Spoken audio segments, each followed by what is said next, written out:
നമ്മൾ പലപ്പോഴും branded products വാങ്ങിക്കാൻ താല്പര്യം കാണിക്കാറുണ്ടല്ലേ. അതിന് ഇത്തിരി കാശ് കൂടുതൽ കൊടുക്കാനും നമുക്ക് ബുദ്ധിമുട്ടുണ്ടാവാറില്ല. അപ്പോൾ നമ്മുടെ പ്രൊഡക്റ്റ് ഒരു ബ്രാൻഡഡ് പ്രൊഡക്റ്റ് ആണെങ്കിൽ ഇത്തിരി റവന്യൂ കൂട്ടാനും പ്രോഫിറ്റ് കൂട്ടാനും പറ്റും. നമ്മുടെ പ്രൊഡക്റ്റ് 4 പേര് കൂടുതൽ അറിയാനും പറ്റും ഇല്ലേ.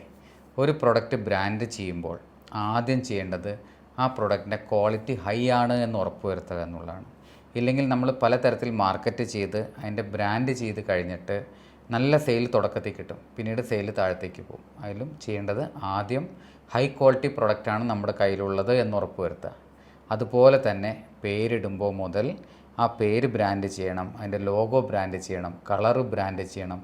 ഇതിൻ്റെ ആ ഓഫീസിൽ കയറുമ്പോഴുള്ള സുഗന്ധം ഉൾപ്പെടെ നമ്മൾ ബ്രാൻഡ് ചെയ്താൽ ആൾക്കാർക്ക് ആ ഒരു ബ്രാൻഡിനോടൊരു അഫെക്ഷൻ വരും. ആ ഒരു അഫെക്ഷൻ വരുത്തുക എന്നുള്ളതാണ് ഒരു ബ്രാൻഡ് ചെയ്യുമ്പോൾ ആദ്യം ചെയ്യേണ്ട കാര്യം. പ്രൊഡക്റ്റിൻ്റെ ക്വാളിറ്റി ഉണ്ടാക്കുക, അതിനോടൊരു അഫെക്ഷൻ വരുത്തുക, ആ പ്രൊഡക്റ്റ് വാങ്ങിക്കാൻ പ്രൈഡ് മൂമെൻറ്റ്സ് കൊണ്ടുവരിക.